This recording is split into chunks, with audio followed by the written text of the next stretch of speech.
I wish somebody would have told me these 7 things before I got started travel nursing. My name's John. I've been a travel nurse now for 5 years, a nurse for around 14. I have a family. I travel all around the United States taking these travel nurse contracts in an RV that we call Dorothy. Number 1, sticker shock. Now this can go both ways. If you're getting into it expecting to make $6,500 to $10,000 contracts like you heard about once upon a time, like say 2 or 3 years ago, those aren't really a thing anymore, unfortunately. Don't sell yourself short though, because there are some really good contracts out there still in fantastic locations. Number 2, ask your recruiter everything. You are not going to bug them. It is their job. I remember being nervous about how often I was texting my recruiter when I first got started, thinking, oh my God, I'm just annoying them with all of these questions. Guys, it's okay to ask them for things as well. For example, reimbursements. It's okay to ask them for reimbursements for things like parking, scrubs, licenses, even certifications, ACLS, BLS, all those things that go with your job can often be reimbursed. The worst thing they're going to tell you is no. Number 3, and this might be the most important one on here, comb through the contract. Do you have guaranteed hours?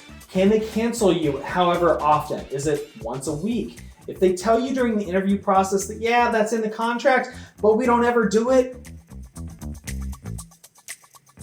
they're gonna do it. Get it in writing, it's so important. Another one to watch out for is if the rates increase mid-contract, will your rate increase with them? That's often one that's kind of hidden in the fine print. I have been burned by that more than once. Are you vibing with your recruiter or not? Like, do you guys have a good relationship? Because maybe it's just a personality thing. Sometimes we just don't mesh up right. And you know what? Vice versa that too. It's really difficult when you get started up with a good recruiter who's at a really crummy agency, because that recruiter might be amazing, but they don't have the support that they need from their own leadership team. And eventually what's gonna happen is you're gonna get left in the dust because that recruiter will go on to greener pastures and you're left hanging out to dry.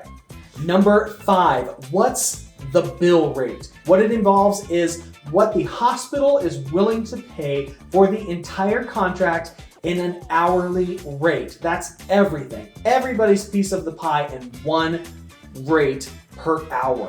That way you can look at it and you can figure out how much you're gonna get, how much the agency's gonna get. And your recruiter should be able to disclose this to you. Number 6, don't get pushed around. Don't let them push you into anything you don't feel comfortable doing, whether it's ratio or a type of specialty that you haven't really done or you're not really comfortable with.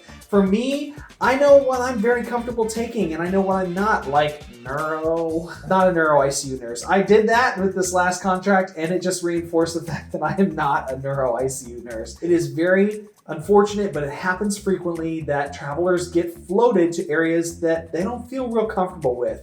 And this is something that you kind of have to stick up for yourself initially and then also communicating to your recruiter. I know what I'm comfortable with and I will not let a facility push me into doing something that puts, myself and patients that I'm caring for at risk because of it.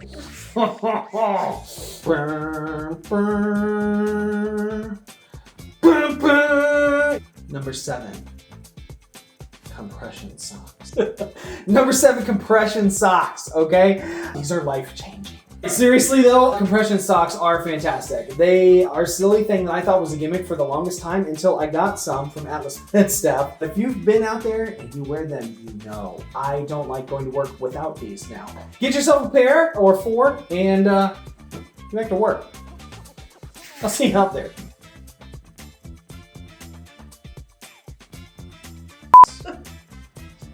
Sorry. Do it again. Stop laughing at me. I laughed. These are life-changing.